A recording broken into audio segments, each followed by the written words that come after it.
take a ride on board the flying magic monkey machine. What's up? How you doing? What's up, man? For the benefit of anyone listening or watching to this podcast, do you want to introduce yourself and say what you do, who you play for, any salient pieces of information? Sure. My name is Joey V. I play clarinet for the Wiggles. Currently on a world tour of daycares around the world. That doesn't sound good, Joey. I play guitar. I play for an artist named Rod Wave over here in the United States area. You've also played for some other artists too of some note. Do you want to name them? Yeah, I've worked with Aloe Blacc, Tamor Braxton, Fantasia, Kali Uchis, a handful of gospel artists, James Fortune, Ty Tribbett. I mean, it's a long list, but tons of session stuff. So, I mean, obviously, I first met you in Geneva. Yeah, at Guitar on Zoom. It's right. However you say it. Your French is superb. That was absolutely, that was fucking stunning. That was really This was my first language, so. And I'll never forget mincing around, waiting for Sting to come on and play because I'm a bit of a Sting fan, and got a non-alcoholic, gluten-free beverage in my hand and half a sausage, and I'm like, who is playing guitar, like really playing guitar? That sounds mad. And the technique was all there, and the tone was there, and the energy was insane. And then, but I couldn't get to the tent to see the band in time. I just was listening to it going, man, this was mad. To be honest, I was slightly captured by some people that want to chat to me. And when I finally got away, the band stopped and I was gutted. And then you walked across an empty area in front of the stage. It was quite romantic. And you were like, hey, you Rob Chapman? And I was like, I sure am. Were you playing? Yeah. And I worked out that you were the guy playing in that band. And the rest is history, huh? Yeah, that was crazy, man. It wasn't even, you were like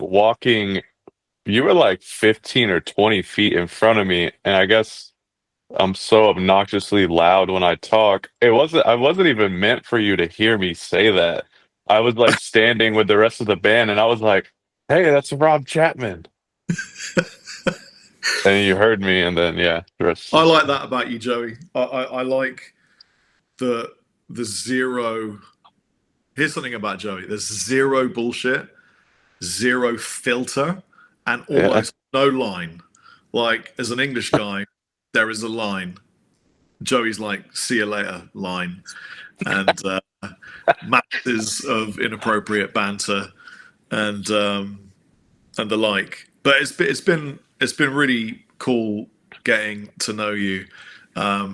Originally as a Chapman artist, and then as a friend, and now we chat shit. And I thought it would be fun for people, in podcast and YouTube land, to talk to, listen to, and get to know a current, relevant artist that as of yet, probably you're not a household name known by lots of people, but you are touring stadiums and really doing, full-time practical job of being, a guitar player in multi-genre.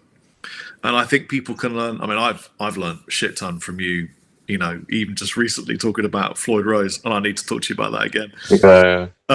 But you have a lot of really interesting insight about what it's like to jump on a bus and just tour stadiums, and what it takes and what it means.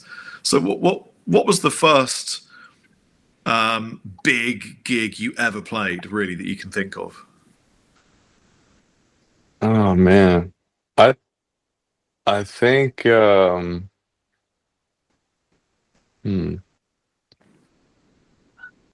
I think the first like really, really big, like huge gig I played was in Bogota, Colombia.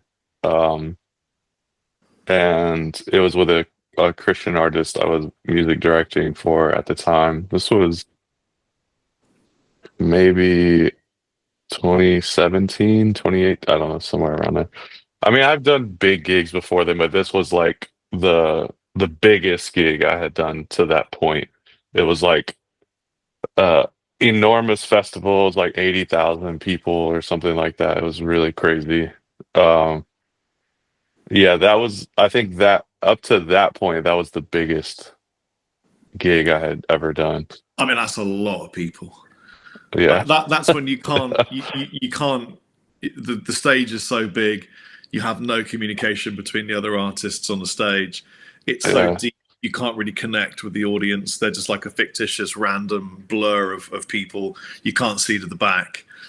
You feel that the wave of breath from the audience as they scream something. What band were you playing with for that then? I was playing with a Christian artist. Her name is Blanca. Huh.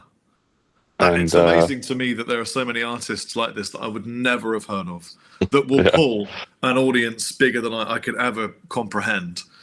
It's Yeah. I mean, granted, it was a festival, so people are there to see a bunch of different people, so it wasn't like she herself, gathered 80,000 people. yeah. Um, but yeah, I mean, there's so many artists around the world. And then fast forward from Blanca to Rod Wave, Yeah. who is a phenomenally massive R&B hip hop artist, and you're now playing stadium tours. I can't even imagine what that's like. Yeah. So, yeah, I play for Rod Wave now. Rod is a six-time platinum R&B hip hop, recording artist. It's interesting because he's actually from my area, general area. He's from Tampa, I think, St. Pete, somewhere around there, which is like 2 hours away, uh, Florida area. Um, but yeah, we're doing like arena. Um, it's pretty crazy. It's a lot. So what what are you allowed to talk about when it comes to this kind of thing? Because I know some interesting shit that has to go down on a stadium tour like this. I mean, what's the size of the crew? What are we talking in terms of? You got like a Uh, roadie. yeah, so last the tour we finished earlier this year, that tour we had, I think, my numbers could be wrong, but I think we had 28 semis, and then we had 30 buses. Oh my god! Um, so each bus holds 12 people, so do the math. Um, Wow, so that's yeah, it was a massive production. yeah, Super, super, super massive production. right. So massive that they kind of had to reroute the whole tour, and we started doing, like a couple days for production to set up in the arena instead of trying to do like back-to-back shows, stuff like that. Because there's a Um, lot of throw up and tear down, isn't it? I mean, you got infrastructure to put in place, not yeah, only the artists, but also backstage. You got to build the whole backstage thing. You got to create an environment for Rod and people that associate with him, probably green rooms and that kind of thing. And there's probably a pattern that it all fits into for each stadium. Am I right? Is that what it's like? yeah, it's honestly amazing how, I became a really good friends with a lot of people in the crew, the guys who were actually working. Yeah. Like that's how I would describe it. Um, it's honestly amazing. Like sometimes, we would get to a city and those guys, would have to get up off their bus at like 3 or 4 a.m. and have to go in there into the arena and and start working. And it starts with riggers who, those guys, go up into the ceiling, the rafters and stuff, Yeah. and they're taking all these measurements everywhere, and then they start, unloading trucks and getting stuff on the floor, kind of placed, because it has to go up in such a specific way, the trusts, like all that stuff has to be laid out on the floor first, and Oh, then right. that has to be raised up, and So it's like then 2D mapped on the floor, and then yeah, wow, I never thought about that because of course if you get a bit wrong and part of it falls yeah, down, you yeah, you are knackered. Yeah, yeah. that's So interesting. yeah, it's cool because it's cool to watch it because they just have it down to such a science that it's just, obviously it still takes a long time. It's a lot of Yeah. stuff, but for them to do it as fast as they do it is like honestly mind blowing. And do they get Be faster as the tour progresses? oh It becomes yeah, yeah, yeah, for sure. It gets super fast, At the end of the night, I feel like by the end of the tour, they could get everything down in like 3 hours, 3 or 4 hours. wow. That's Yeah, amazing. which is a And lot. how many people do you think are turning up to some of the big Rod Wave Stadium shows?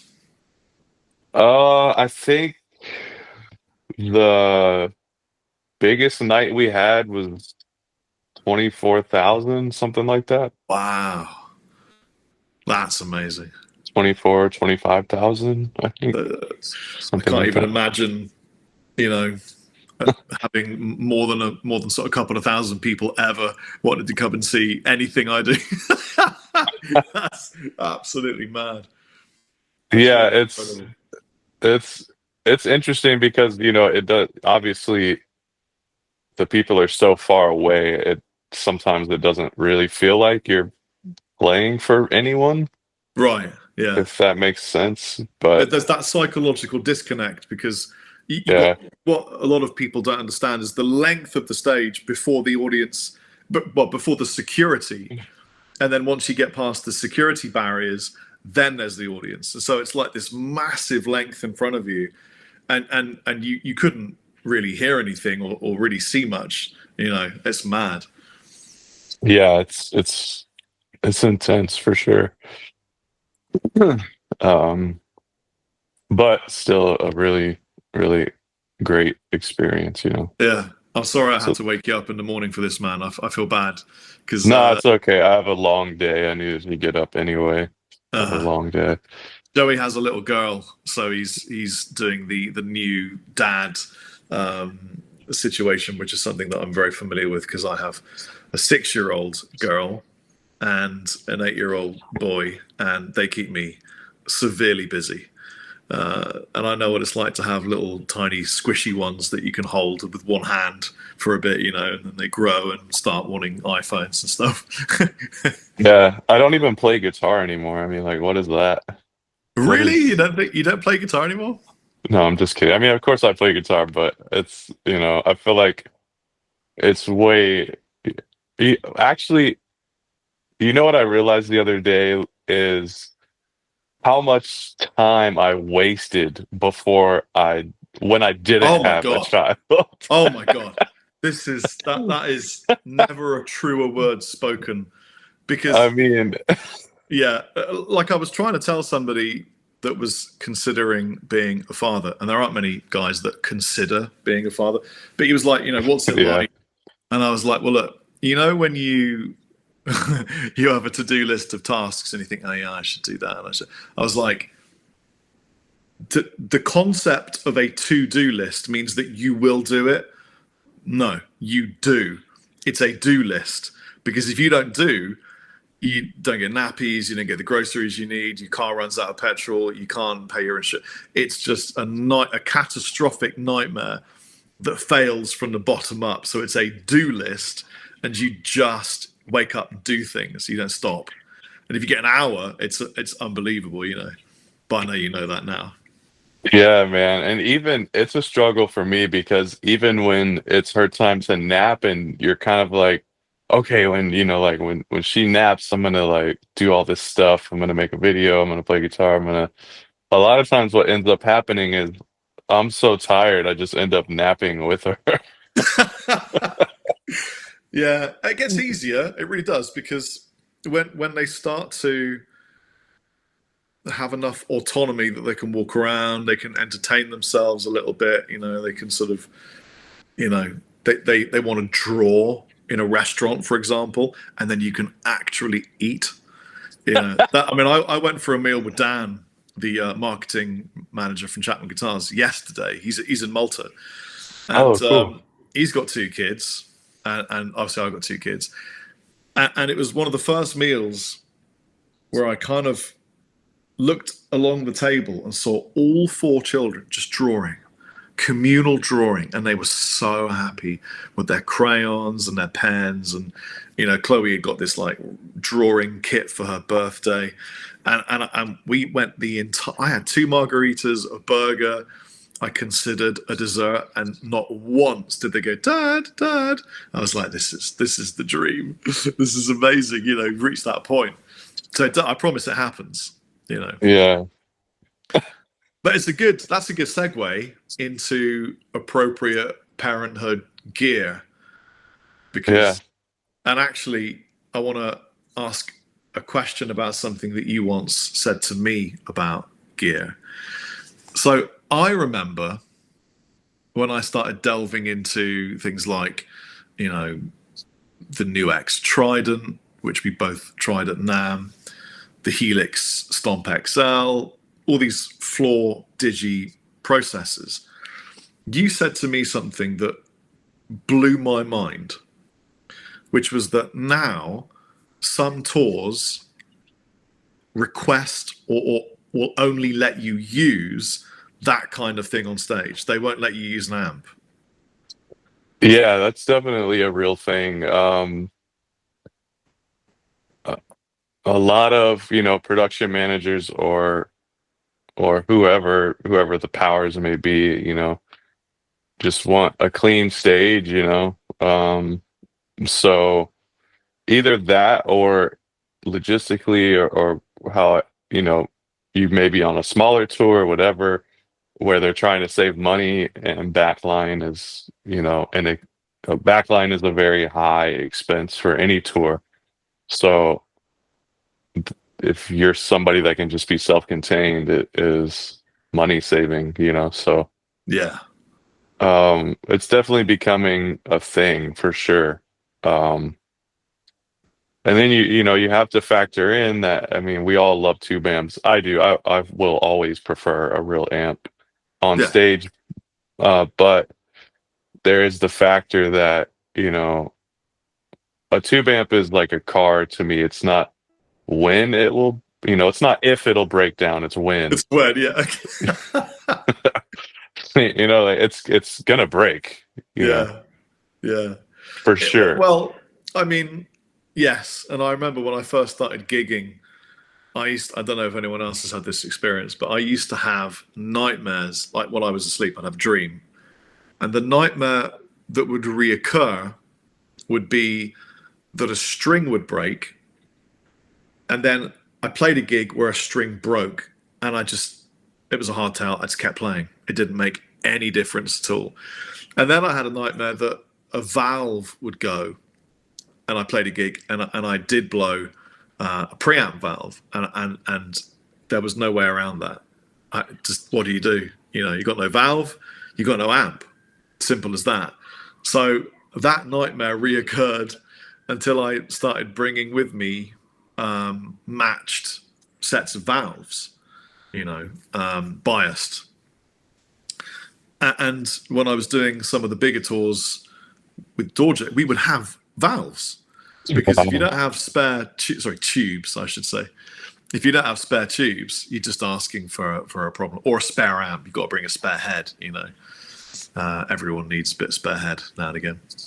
By the way, feel free to swear. And Yeah. I don't think we should care about anything. Uh, 'Cause I'm not that okay, yeah. guy. You know. Fuckity, fuck. Fuck. Fucking it's, fuck. it's it's all good. So yeah, that's interesting though, because what will happen is if the industry is requesting and requiring digi preamps, the artists are going to be pushed into that direction at a pro end. They're going to have to use it because, you know, what are you going to do? Yeah, and obviously, there's tons of situations where they can't really like completely enforce that upon you, you know? It's one of those things where it's a request, and more than over, it's one of those requests that's it's really like not a request, but is, if that makes any sense, it's Yeah. I mean, but the it's thing is, it's like a slave being told, they can do something, but they really can't, It's yeah. like you But then you I have can imagine a scenario where two equally good guitar players with the good look, the good playing, the, great friendly vibe, hardworking. One of them wants full stack Marshall JCM 800, and one of them is just going to use a Helix. yeah. The And Helix that guy is going to get the gig. yeah, I mean that for sure happens. I mean, I think now, the past 2 or 3 years I spent touring in Europe pretty heavily, and you know the backline amps usually for festival gigs are complete shit. It's Which usually Fender combo do you normally get? yeah, exactly. Which Fender combo did you get? It's, either a twin or some fucked up DeVille that needs new caps and filters. Um, you know, or it's a twin, which I hate. Fucking hate the twin reverb. I Yeah. hate it. It's great if you just want to play clean, but I think that's one of the worst like pedal amps. That amp takes pedals complete shit. I mean, to stand up for the Fender Twin, I once owned a Fender Twin Oh, back we in the all day. have. Yeah, yeah. But wait, I I used to gig venues before a venue ever had a lift, an elevator, because I was born in '75. My early gigging days were in the '90s, and I remember finishing a gig with my Fender Twin. At the top of the stairs, I drop my Twin all the way down an entire flight of stairs, and I'm like, that's I just killed an amp. And I got to the bottom of the stairs, little tear in my eye, and I pick it up, and it just looks normal. I put it in the van, get home, and I'll plug it in, and it's completely fine. Nothing has happened to this Fender Twin. I just couldn't believe it. I mean, Yeah, they're definitely built like tanks for sure. yeah, Which probably is, operate. yeah, that's why they're, the king of the backline amps, because they just never break. It used to be the PV Bandit. That was my favorite backline type thing.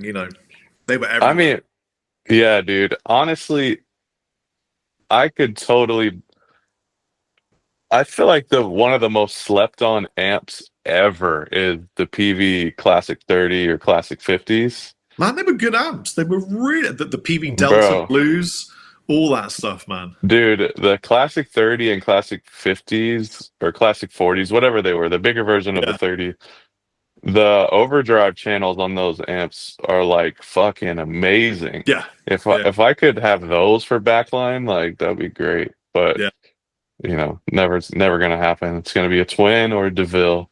yeah.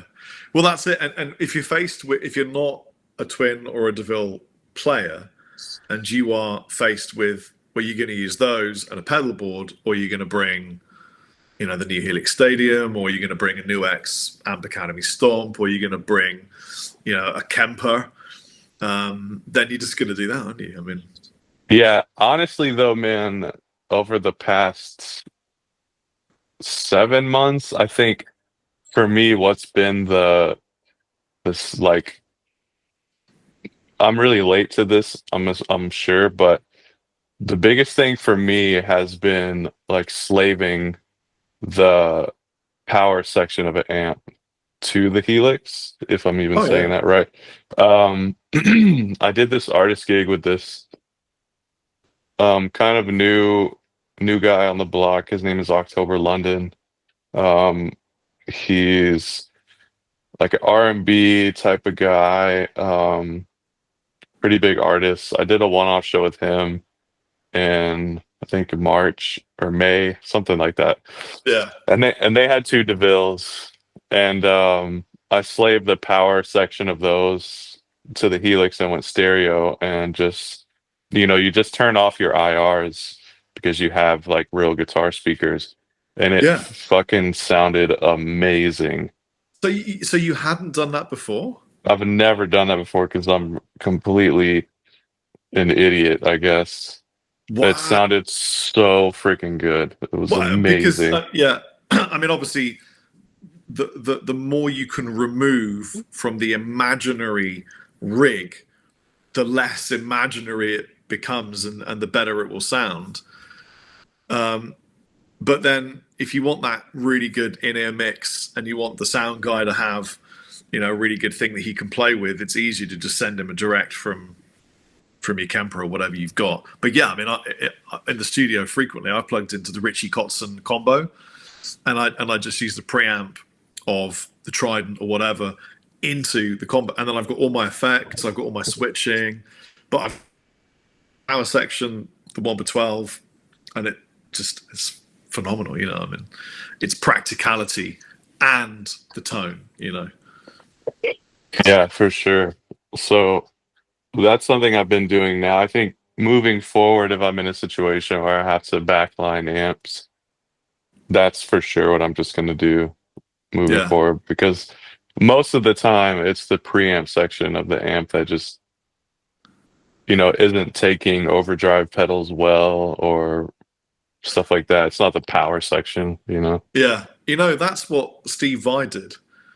When Yeah. I went to see him at Larvik Guitar Festival in Norway, he had his pedal board had been lost in transit, and he was gutted because on this pedal board was some kind of preamp pedal that he'd co-designed or whatever it was.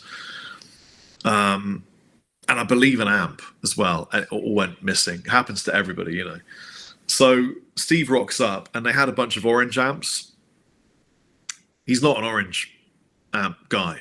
He's No, I not. couldn't never see him playing tuna. But to be fair, I rocked up to the venue, and he was on stage, and he wasn't stressed. He was just working hard. His manager was stressed, and he just went, "Get me all the Boss pedals you've got," and they were like, "Okay."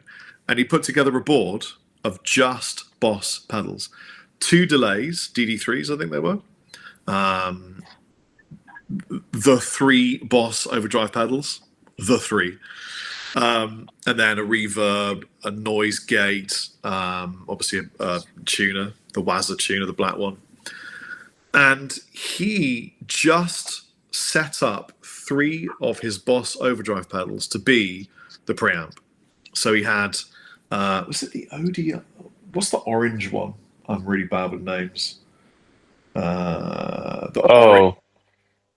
The Boss orange one?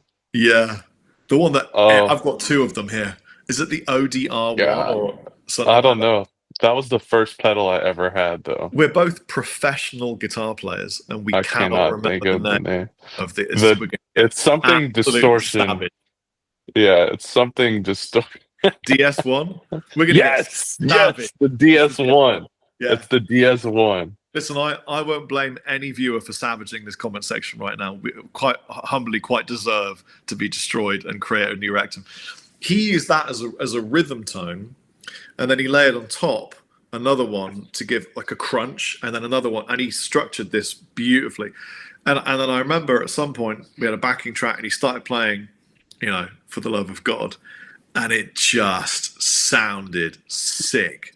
It was so good. And then he sort of shouted out, how does it sound? And I went, it sounds like Steve Vai, and it really did sound like Steve Vai, you know. And I was really taken aback by how he created a preamp with just pedals, and then I copied that format and made a pedal board that did the same thing.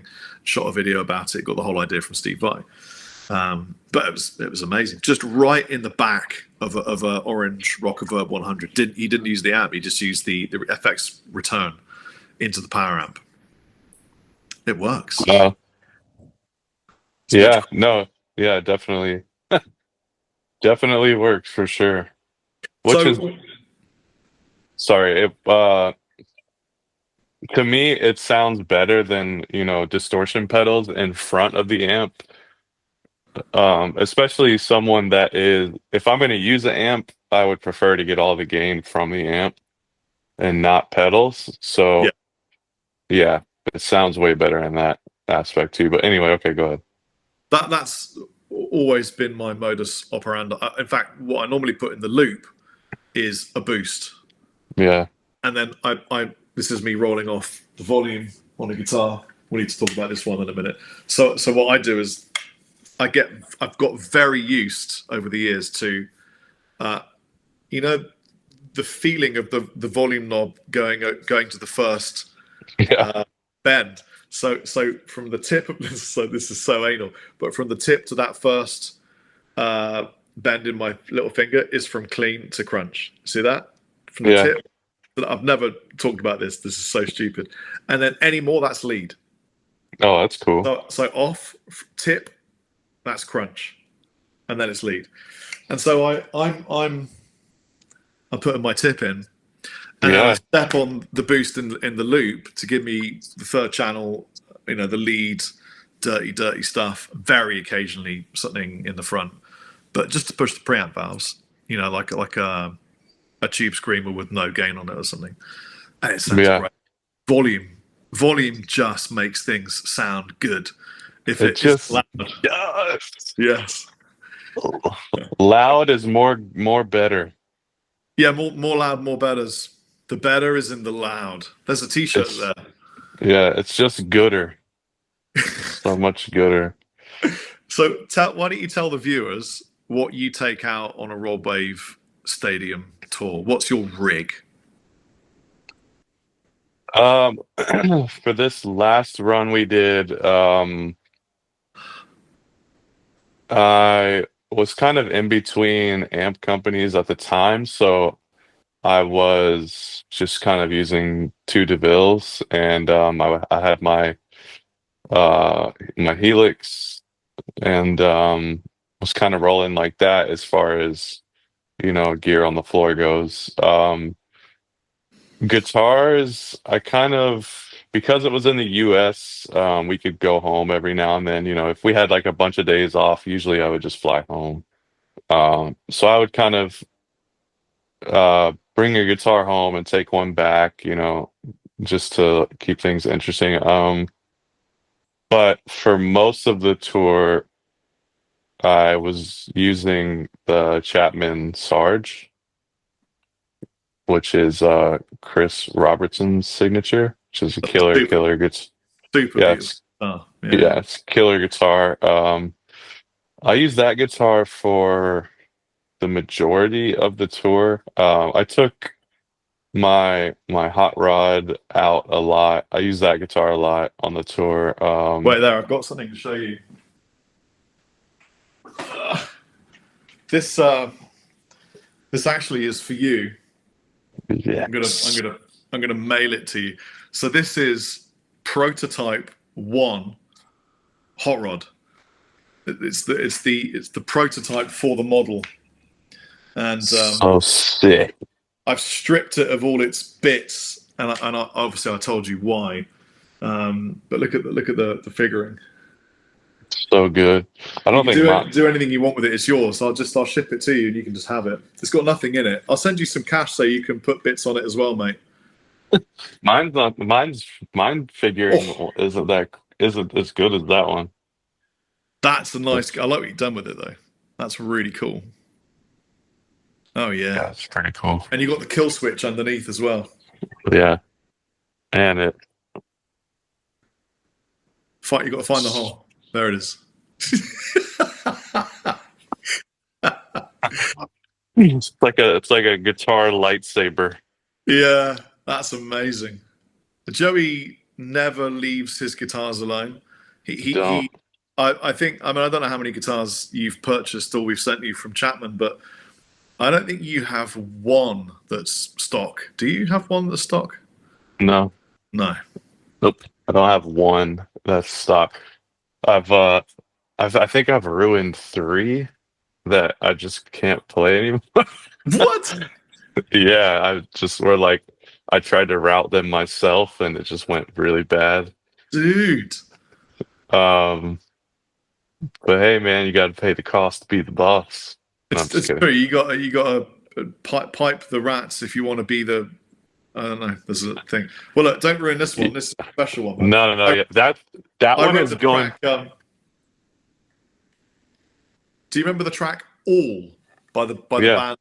Yeah, I wrote that on this, Oh, that's sick. and a bunch of other tracks actually. I really like this one. But anyway, I just for the viewers' benefit, because otherwise, they won't, probably haven't made it this far anyway. But if they did, I wanted some of the bits from this guitar to build this prototype. This was Which is crazy. yeah, it's one of the prototypes for what was going to be the ML3 hot rod. So the hot rod version of an ML3 before we changed it to the red, white, and red. Before we changed it to the Lawmaker. I'm realizing Yeah. now backwards probably in the. Dude, I have to show you some since you showed me your back cavity. I'm gonna show you my back cavity. Hold on, I'm gonna take some screws out because it's a funny story with this guitar. Because this was when I got this guitar, it was like the main guitar I used with Nick for the remaining tours that I did with her. You're talking about Nick West of Prince fame, aren't you? Yeah. Great lady. Great, just a great all around lady.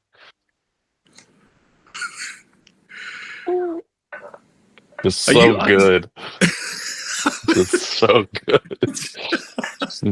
Just the best person in the world. Just so we love her so much. Listen, you can talk as much shit as you want, man. I have no. I don't know what you're talking I about. don't know Nick West. I have absolutely no beef. So you can She's say, awesome. She's awesome. Okay, so Oh, you got the brass block in there. yeah, but there's like I don't know if you can see, but there's like some stuff sawed off Oh yeah. because this block is enormous. Yeah. So when I put it in there's like a bunch of wood right here and it wouldn't move anymore. So Yeah, I got a handsaw from our hardware store here and I just like cut off the wood right there so I can pull up and Joey, down. that's not how you do that, man. I have the same tremolo though. Check this out. It worked. Yeah, I know. There in life, I've learned there are some things that work, but that probably were not the right thing to do at the time. But I've got a similar trem. Yeah. The cat's so bling. I've got the Futone upgrade to my flock, and I got the same. Yeah, Same that's so block. sick. Well, see, no, that block is different. So if I would have got that block, I probably wouldn't have to saw anything off. I got one of the L blocks, so it covers the like underneath the bar, like where the bar is. It goes Yeah. that length of it. Yeah, see, like yours stops. Yeah. The top of that block, like the way mine is, if it was out of the guitar, like there would be like another piece, and it would kind of come off in an L shape and cover Yeah. the That was your mistake, obviously. yeah, for sure. I really like the Futone stuff. Super nice. Yeah, But Futone is amazing. Oh, look at that! Oh, it's so sick.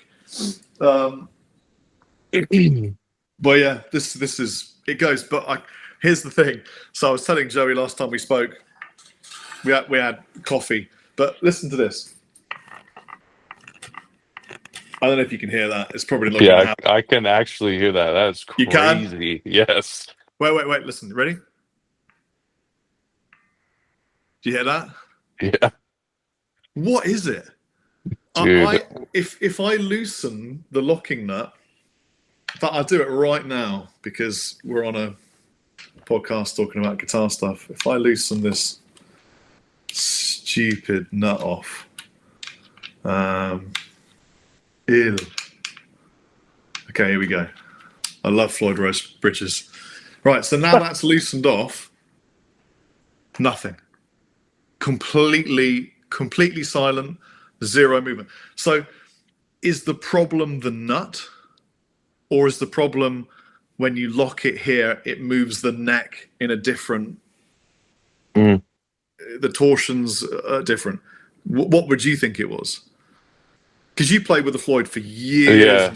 and years. Yeah, it's hard to say without having the guitar in your hand, to like see it, but it could be a combination of like so many different things. It could be the nut, it could be the neck is moving. It could be the posts of the I don't like this Floyd. not having a proper answer, Joey. I was really hoping that you go, Rob, what you've got there is a problem with the.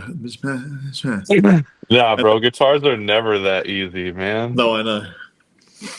It's annoying Guitars me. are, yeah. Because I started off with this bridge on this guitar that my mate Stuart Brett, who's a luthier here in Malta, did this all for me, did an amazing job. And I went, oh, it creaks. He went, does it? And I went, yeah, look. And he went, oh, yeah. So I thought, fuck, maybe the strings are too thick, maybe the this, the that. Took the posts out, changed them out to the original Floyd Rons in case it was the, maybe I'd worn a part of the post with the knife of the tram and it's coming off and, rubbing away like this. No, wasn't that. And then I swapped everything. The one thing I haven't swapped is this nut, and it creaks. And I don't know. Yeah, I mean, I have a guitar that has that same problem. Hold on. Me. It's Where like is I'm it? doing a podcast with Slash now. I love Slash.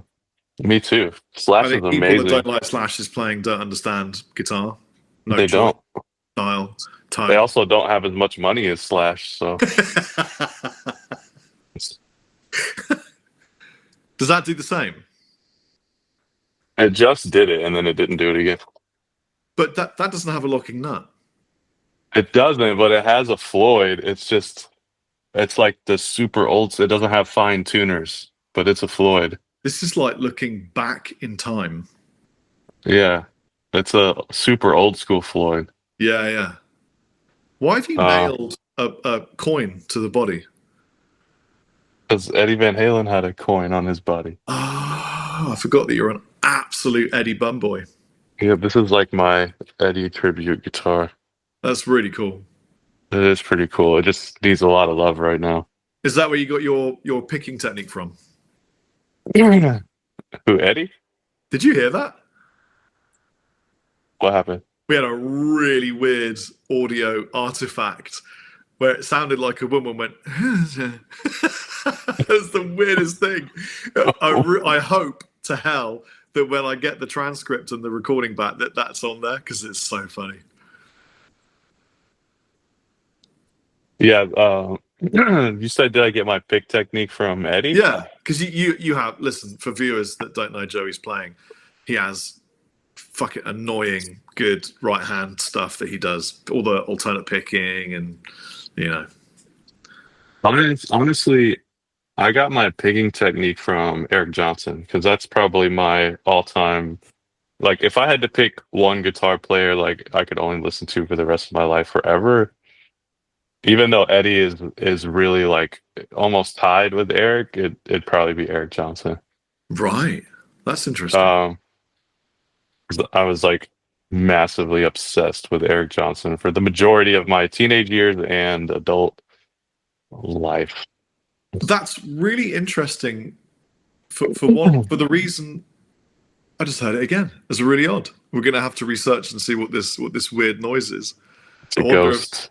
It's a ghost in the system.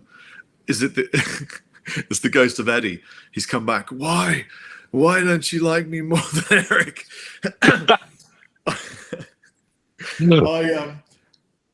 I was going to say, you don't play like Eric Johnson. I could send you videos of me in my early 20s, and you'd be like, oh, okay, I get it. Yes, I could totally see it. There was a period I felt like I've sounded like just not obviously you can't sound exactly like someone else, but like if you heard me play then, you'd be like, oh yeah, that guy listens to a lot of maybe too much Eric Johnson. Right, that's interesting. Yeah, and then I kind of started to really branch out after that. And I mean, I'd always listened to Van Halen, and because I grew up with that stuff in the house from my dad, but um so I've always listened to Van Halen and loved Eddie. Like, so that's why he's like, my triangle of guitar players is like Eric Johnson, Eddie Van Halen, and John Sykes Right. Are my three like desert island guitar players. It's really interesting to me that your three top favorite guitar players of all time are not in my top 10, and yet we play slightly similarly. Yeah. And I think that's because I was way more into Jimi Hendrix, Peter Green, Ron Block. Do you know who Ron Block is? Who the fuck is that? Plays guitar for Alison Krauss. He's phenomenal. I love him. He must be amazing if he plays for Alison Krauss. Yeah, Ron Block, Dan Tyminski, Jerry okay, Douglas, yes. All these Dan Tyminski is my freaking.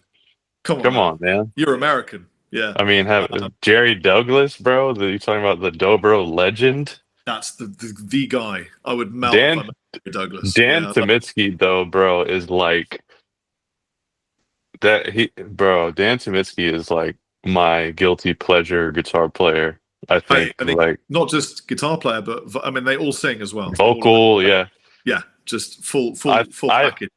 I discovered Dan Tyminski from the movie Brother Where Art Thou? Brother Where Art Thou? Yeah. That was the first time because I had that amazing song in that movie. Man of Constant Sorrow is what you're talking about. Yes, God, that song is amazing. Yeah. So same. I got into Union Station through Man of Constant, but there was a documentary made about the music of that movie, and the documentary is called Down from the Mountain, and it was a live performance. Have you seen this? No. I want to, though. It's the best. You have to have a few drinks, get a pizza, and watch this. It is a documentary of a live performance at a really prestigious American venue that I've forgotten the name of, and it's all the artists that played on the soundtrack. So it's called Down from the Mountain, and it's Union Station. It's just loads of incredible artists like Big Rock Candy Mountain, that guy. Just incredible people, and you really just don't feel like a musician. Well, I don't when I listen to people like that, because there's some depth in the harmony and in the melodic choices, and it's just phenomenal. And that's why I fell in love with that kind of music. I want it. That's why I hybrid pick, because I wanted to play like these people. And Magic Sam was a revelation to me when I saw him. And then Marty Friedman, Jay Satriani, Steve Vai, the whole instrumental trick bag crew. Yeah, for sure. But I put off Van Halen and put that in a box because I knew I would like Eddie, but I wanted to save something for later. That's cool. Yeah, I like that. And then I got into Pantera, Metallica, Sepultura, Megadeth, Testament. I mean, bro, Dimebag is the man. Rest in peace. Oh my God. I mean, I think if he would have been able to make it through till today, I really do think he would be like the Eddie of today. If Dimebag was alive today, this is an interesting hypothetical question. He may be the best guitar player on the planet. I wouldn't argue with you from his genre, 100%. Yeah. Oh, your internet connection is unstable, motherfucker. Mine or yours? I don't know. One of them. We're gonna find out when we get the transcript. But if he was alive today, which guitar brand and which Oh, amp brand would he play? dude, I don't know, man. I mean, so is Dean no more right now? Are they? Dean Zelinsky still makes phenomenal guitars. But Dean the will actual, operate. yeah, I don't know, man, because he did Washburn for a while too, right? Yeah. And then he did Dean. I don't know, man. Maybe he'd be Wild Audio or something. That's not a bad shout actually, because he was good friends with Zach. That Yeah, I mean, I obviously, mean, I'd send Dime a guitar in a heartbeat if he was around. bro, who wouldn't? I Maybe he mean, would have liked the Ghost Fret. I don't know. And what yeah, about amp brands? Which amp brand do you think Dime would have played? I don't know, man. Honestly, probably a 5150. Yeah, Because him and Eddie were real cool. but do you remember the day you found out that he wasn't even playing valves? Dude, I didn't find that out until like, I don't know, like maybe a couple of years ago or something. Like Yeah. my guitar tech, who's also a much better guitar player than me. His name's Mikey. He's like one of my absolute best friends. He lives in my hometown, Jacksonville. Um, he told me that, and I was like, "What?" Yeah. And He didn't I was use. just like, He just didn't use valves. He was just. "Yeah, dude." But I don't know if you've seen these videos, but bro, I stumbled upon these videos of him. Maybe this was when he left Randall and went to Crank. Oh yeah, Bro, have you seen those videos where he's like, somebody recorded this with like a digital camera from 1870, yeah. and A it's crank. like, yeah, they're at the Crank factory. I don't know if anyone remembers Crank amps, but they were like a thing for a minute. Yeah. And he's like just sitting there freaking shredding, bro. Just like it's amazing. I don't know if nobody's seen that. You should go on YouTube and just search Dimebag Crank amps. It's like one of I think he would have his own amp brand, or it would be like a home yeah, modded Uberschall or something yeah, like that. That yeah. would be. Or he'd be using solid state stuff. Yeah, I mean that's what he did originally. Cowboys from Hell, all that kind of stuff was all solid. So maybe he just be playing a new X Amp Academy stomp. Maybe he'd be playing some cheap, weird digital preamp thing that Line 6 Spider, dude. He's freaking an RP1, a Digitech RP1. That would. a freaking Johnson. Yeah.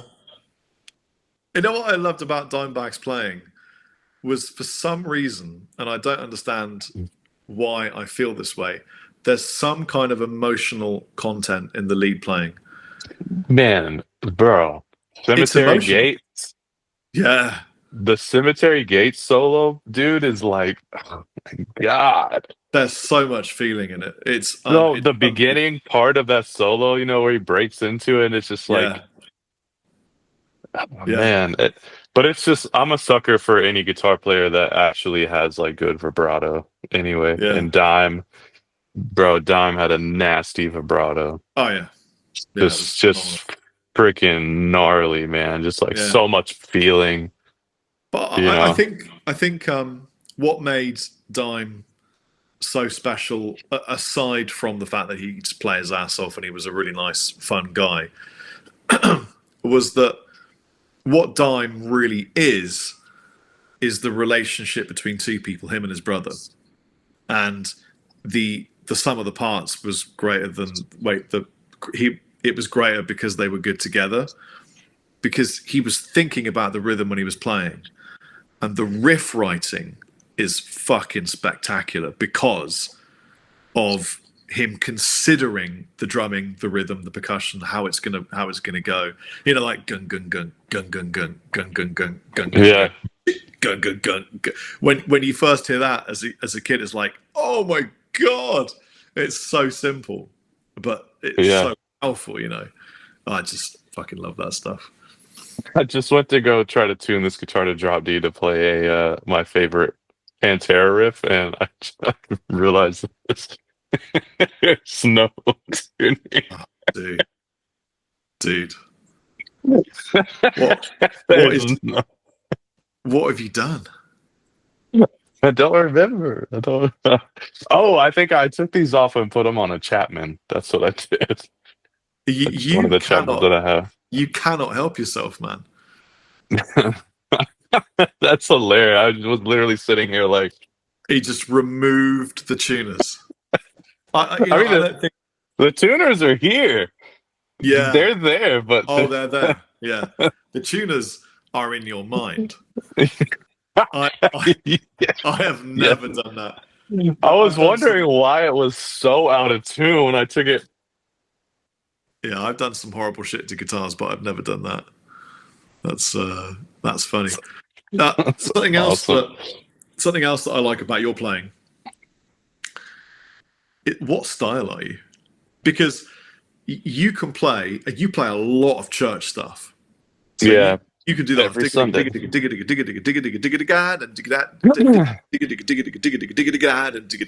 all that kind of stuff. Or you can do really good Van Halen, like authentic, like as good as Dweezil Zappa does it, in my opinion, and he's brilliant. But then you can do the funk thing, like you got a funk edge that's mad, and then you can do all the hip hop, the R&B, the chord comps, play like a keyboard player. Why? And how? I think that is just a um man, that just happened because we all need to pay bills. So uh that I guess it just happened because I needed to work. So I was willing to do any type of guitar playing to work. So I had to learn all these styles to um be a working guitar player that can I can make money and pay my bills. So Yeah. it was just one of those things. And I think the city I grew up in in Florida is called Jacksonville, Florida, and it's 2.5 hours north of where I live now. I live in Orlando, and Florida is technically a part of the South in America, if you're familiar with like Southern culture in America. But um, really, the only city in Florida that has that like Southern American flair, to me at least, is Jacksonville. Jacksonville is like very like when you think of like Southern America, you know, biscuits and gravy and shit, Barbecue, grits. brisket, Yeah, ribs. yeah, it's that city is like one of those places. So the culture of music is, at least the musicians and everything, is the culture is African American and black. So obviously African American people like rule those genres of music. I mean, really, whether people want to agree with it or not, they really created all modern forms of music. Um, I don't think anyone could ever dispute. yeah, You I mean, Really, I mean, look at you know, which genre did you ever want to take a look at? But I mean, man, whether yeah, you I mean they whether you, created, the Three Kings, did dude. Yeah, I mean, their culture is responsible for jazz, which is, America's true original form of music to the world. It's their culture that is responsible for that. Blues, they invented blues. R&B, they invented rock. They invented, so In Jacksonville, those were the people that I learned from. Um, specifically this guy, this older black fellow. His name is Eric Carter, and he's fucking hilarious. But like just had that thing, like how those guys play, and I learned from him when I was like coming up, and he was fucking hilarious. Like he would like tell me to learn this song. I think the first song is like, "Hey man, can you learn?" Can't even remember the name of the fucking song now. Mr. Magic. Mr. Magic. It's this like R&B type of smooth jazz type of thing. Yeah. He's like, learn that, come play it next week. And I came back and played, and I was like playing it, but I was so young, I'm sure I was playing it like shit. And he like got on the microphone and he was like, we got Joey playing guitar and he trying to find his way home. We don't know if he's gonna make it. We gonna see.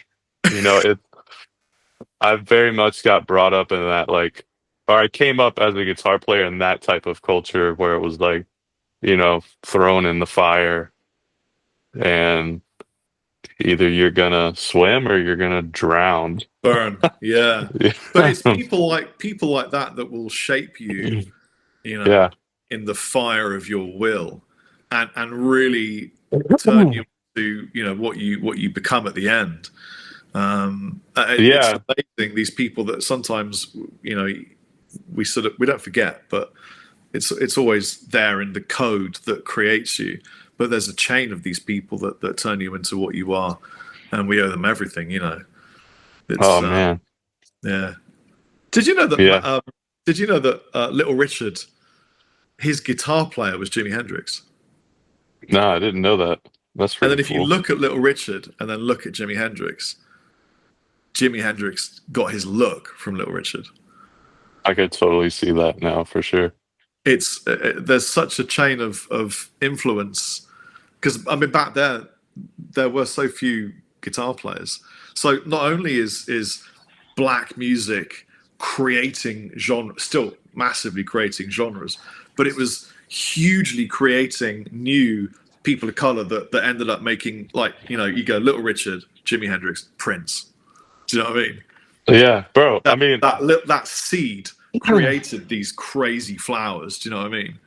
yeah, 100%, man. I mean, black people they're just so fucking cool. Yeah. Like, just so cool. Here I am, blessed Fucking with not fair. caucasity, burning in every second of sun, and Yeah, fighting right. my urge to rise against the tempo, and with no good barbecuing skills.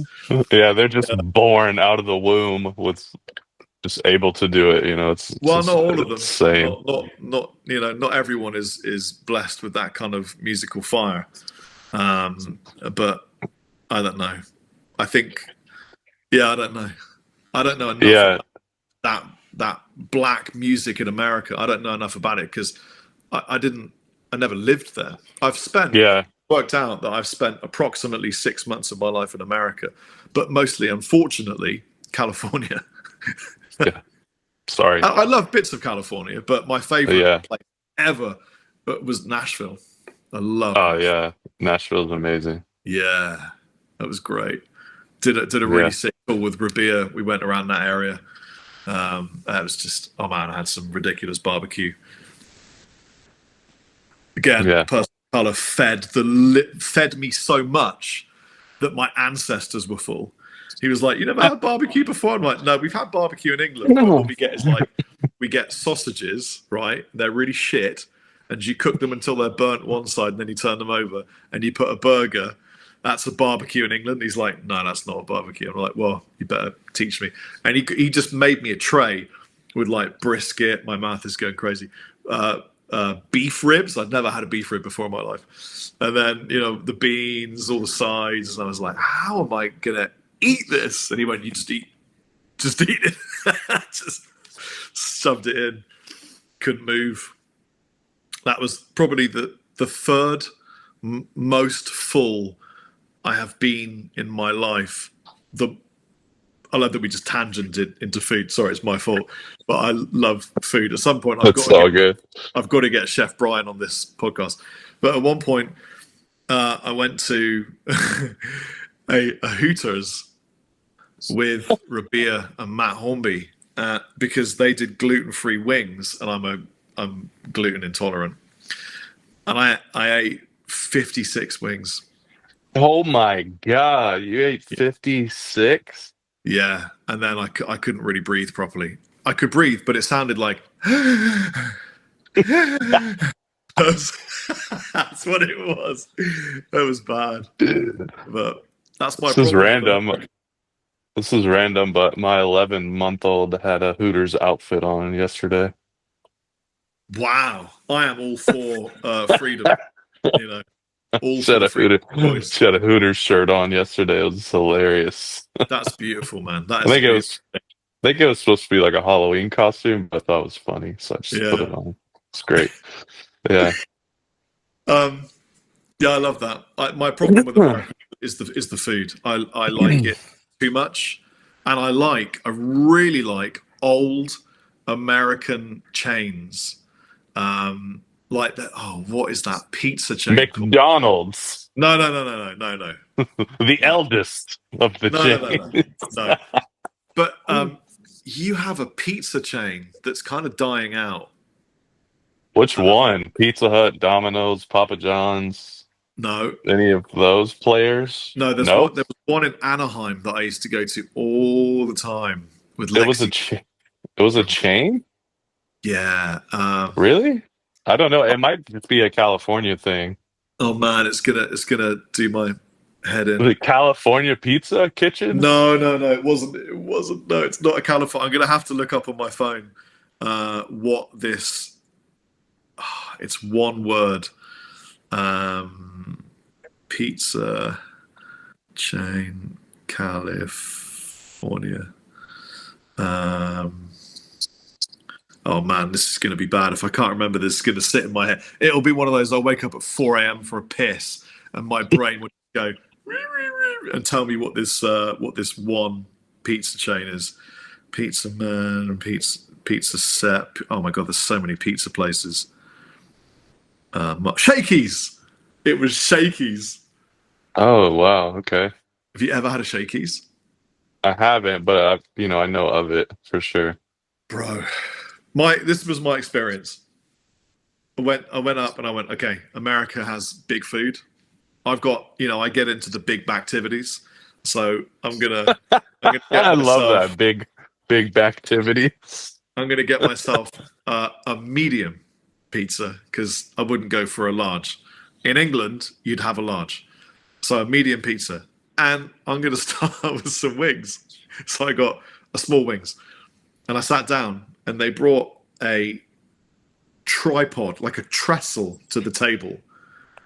And I'm like, what's that for? And they went, oh, for the pizza. And I'm like, what?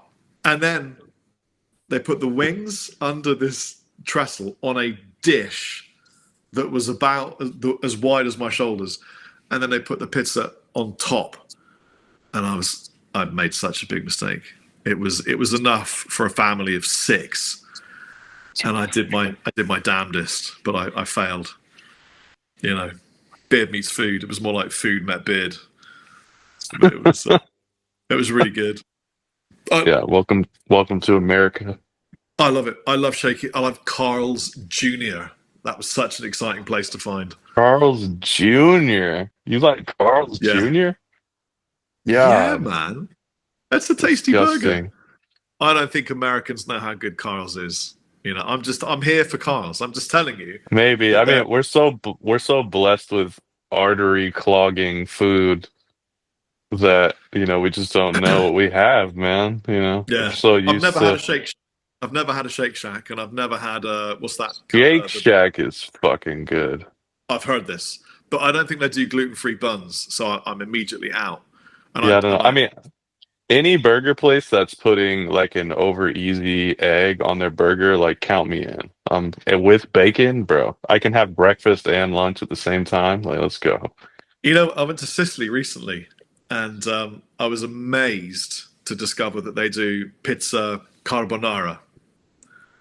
Mm. So you get beautiful bubbly crust sourdough pizza, but it's just carbonara sauce. So the cheese sauce, the guanciale, the pecorino romano, pepper, and it just looks insane. I think I'm more interested in that than I am guitar playing. Yeah, that sounds really good, man. Let's do a pizza podcast. Yeah, let's do a pizza podcast where I can Yeah. get, you know, I'm gonna get so much shit for saying this, but like, I've been to Italy uh a handful of times at this point, and while Italy is my favorite place to eat in the entire world of all the places that I've been, I think I could live in Italy solely based off of their food. But man, I think I prefer American pizza. Like I just fucking Dude, prefer it. I don't know. I don't know, man. I mean, it's a completely different meal. It's because pizza is not what it's not what Americans, unless they're well traveled, they have a passport, they've been to Italy, Sicily, or even Malta, where I live. You won't. I'm not saying you won't know what pizza is, but it's a different kind of meal. And pasta Yeah, is I mean, I don't even know if you know this, but pasta is not normally a main. It's a starter in Italy. They don't have it as a main normally. which is You have an amount of pasta, maybe half the size of my fist. That's the pasta. yeah, It's which is hilarious because over here it's like, can you give me 5 bowls of this spaghetti, please? that's not how Italians eat. They have a small thing of pasta.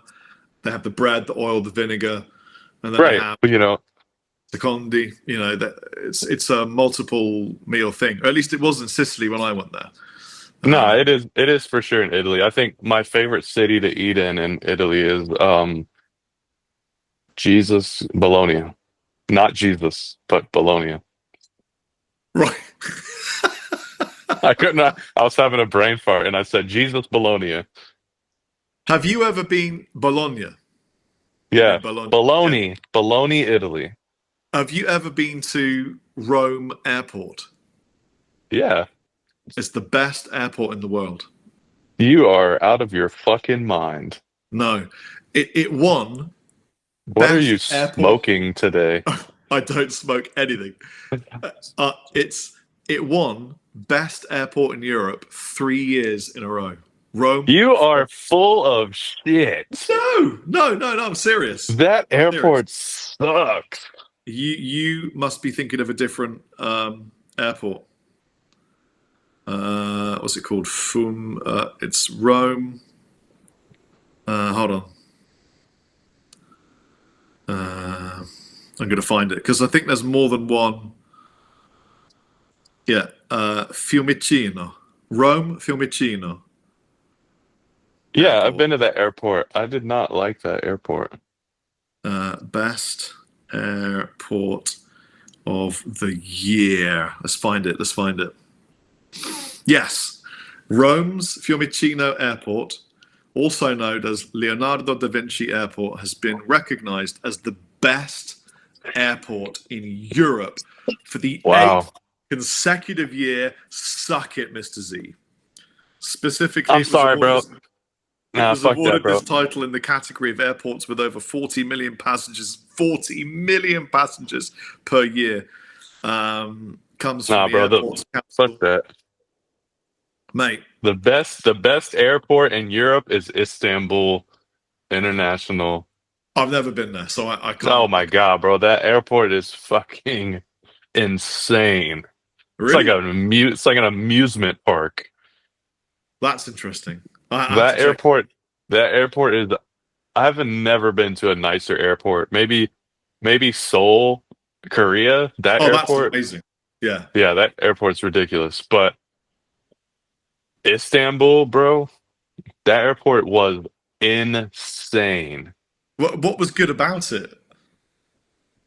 It was just everything. Like there was great food. Like if you wanted to do the shopping thing, it wasn't just like some luggage. Like they had like everything. It was insane. The airport is ridiculous. You can't have been to the one in Rome because Rome has like the most incredible coffee. They laughed at my wife when she asked for a mocha. They were like, "What? What's that?" They had no idea. They have a massive like brand shopping zone. You know, I feel like I'm sponsored by Yeah, Rome. I remember it. I mean, I don't know. It was okay. I mean, You just I'm hate it. used to, That's what it is. It's huh? just we're uncovering Italian hate from Joey. That's what it is. You're not a No, no, fan. no, no. I Racist. mean, I mean, I will say though, when we were in Rome at the time, it was like ungodly hot. Oh yeah. It was it was unbelievably, and because the EU is just insane, there's no aircon anywhere. What? Where were you? Where were you? Bro. Maybe. There's The aircon all over the hotel, place. I mean, not really. I mean, what you guys consider aircon, I guess. Oh, so because you're used to the gas-powered, old school like aircon that just like makes a room -4 degrees in about 2 minutes. No, Yeah, dude, we don't have yeah, that. exactly. Yeah. We have Wi-Fi connected aircon that you put it on like -15, and then an hour it might bring the temperature down by about 5 degrees, and it's Yeah, 30, yeah, 40 outside. Yeah, yeah, I know. exactly. That's why I Yeah. like a sun-dried tomato because it's hot. I mean, where I live is effectively Africa, so it's hot. And Sicily, I blacked out in Sicily when I went there for the first time. Dang. It was on fire. We drove through it, burning fields. I was on a tour bus doing a gastronomy tour of vineyards where you get cold cuts of meat and wine and stuff. Me and my baby Theo at the time, we drove through these burning fields and we got to a village. And I'm like, oh, it's really pretty. It's really nice. And then I came to being fed granita, like frozen ice stuff, and there was no aircon anywhere. They don't believe in it. You know, they just slap you and give you a glass of hot coffee. Bro, my hotel in Rome, we had one of those Wi-Fi air conditioners, and it was such. I really, if I would have had a ladder, I would have like climbed up and just beat it with something. Like, because this fucking thing, dude, it was fucked up. Like something was wrong with it. So it would turn on and start blowing cold air, and you'd be like, oh my God. And then, like, Yeah. a couple minutes later, the vents would close and it would just turn off. Oh, And I'd be that's like, oh, you son of a bitch. you got to get used to doing this thing. There's a hack, which is you pray, you take all of your clothes off, shave That's what I anything, did. anything that you can shave it, and then you get in a shower, and then you just lie on the bed wet, and then pray that you fall asleep before you dry. And the water of you think I'm kidding? The water evaporating just cools you down enough that you can fall asleep. Nah, dude, I can relate to this. I feel like touring in Europe, I've done this like several times, like touring in the summer in Europe. I feel like Americans, I don't know, I feel like a lot of Americans don't think that it gets hot in Europe because we're all Oh my god, stupid in America. And Americans are not Americans. I'm standing up for Americans. Americans are not stupid, no, I know. but I they am they've retarded. I can't say that word, sorry.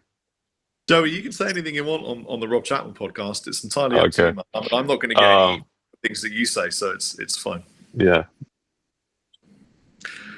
Dude. Talking of which, we probably should bring this to an end because I haven't got a clue how long this has been. It's currently, was it 4 o'clock for me now? We started at, we were good, well, 2:45. Yeah. Been at least an Well, I hour. have to tell you this other Heat story All because right, it's do it. really good. We were in Germany and this was last summer, and it was just Satan's taint hot, just like a devil's enema. Just just so hot, bro. And the hotel had no air conditioning, and they gave me this little shitty desk fan Oh, fan. to Yeah, that'll do it. yeah, to put, on the table or whatever. And they were like, "Well, just open the window at night." And I was like, "Okay, well, my hotel room was on the first floor, Yeah. and I opened the window at night, and it started raining, which is fine. And I left the hotel. When I came back, there were like spider webs and shit everywhere. Well, yeah. I Like mean, it was we like a have. colony of spiders were like, "Oh, open window, new home, bitch." Did you not want anti-fly protection services in equipped in your hotel room? I mean, we have insects in England. There are spiders in England big enough that you could cook it and eat it. I mean, I've been Ah, sat on a couch and had a spider on my shoulder that I've brushed off that was probably the size of my palm, not my fingers, but my palm. Huge house spiders, really, really big. They don't do anything dude, at all. I am I am obscenely afraid of spiders. You're an arachnophobe. Yes. Don't ever Google the coconut crab then. Now, I'm not afraid to kill them, you know what I mean? But I am afraid of spiders. Have you Like, I ever seen a do not coconut? Have you ever seen a coconut tree crab? know. Have you got your phone with? Are you on your phone now? Yeah. Oh, hold on, I've got to find one and show you. This is what I love is that this will be the reaction that we end this on. So coconut. This is it's my favorite creature to show people that don't like things like spiders. Actually, that's great. Here's one on a bin.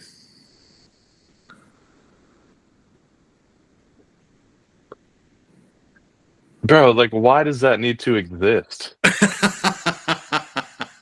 Because I mean, there's Australia one side of the world, and then there are other parts of coconut crabs. Oh, Within what? half an hour of landing, my voice went really weird. Then that was funny. Within half an hour of landing in Australia, I had a spider jump onto my shoulder. I don't know what it is about it was a jumping spider. Have you ever seen those? Those are just why? Like some things don't need to exist, bro. It was Like, like, "Hey, how you doing? It's so nice to meet you. Welcome to Australia. Huh? Have a great day. Bye." It was like that. dude, that's like in Florida, we have these huge roaches. Really? They're massive, bro. They're they're I guess they're called palmetto bugs or water bugs, but they are roaches and they can fly Y'all eat and them? they are no. But They yeah, are I feel like they're demons from hell that are like roaming the earth. They are just They're you know what they're doing? They're waiting. They're yeah, waiting for to take when food stamps no longer exist, the economy's worse, and there's a tariff on something else, and then people are like, we could eat them, you know. you could. I feel like one could like cure your hunger for 8 hours. They're huge. Grind them up, make a bug burger. Oh God. Somebody, I guarantee you, somewhere, someone has considered a bug burger. There's just ground roach. Yeah, and also, how would you know if 10% of your burger wasn't ground? How would you know if it wasn't, or if it was? You'd never I know. bet it is. I'm seeding the meat industry now with a concept that could reduce 10% of their cost on, which is a lot. And on that note, Yeah, okay. Joey, I love you, man. Thank you for being Yeah, I love you too, on the dude. first podcast. Really impressed with your screwdriver juggling skills. Bro, it's amazing. Yeah, I'm give your two ladies a hug, and I'll chat to you probably tomorrow. yeah, probably later today. Who knows,